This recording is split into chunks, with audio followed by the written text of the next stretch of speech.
ॐ सोमनाथाय नमः। ॐ मल्लिकार्जुनाय नमः। ॐ महाकालेश्वराय नमः। ॐ ओंकारेश्वराय नमः।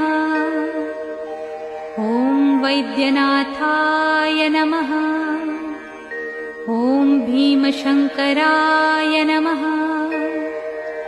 ॐ रामेश्वराय नमः। ॐ नागेश्वराय नमः। ॐ विश्वेश्वराय नमः। ॐ त्र्यंबकेश्वराय नमः। ॐ केदारेश्वराय नमः। ॐ भुस्मेश्वराय नमः।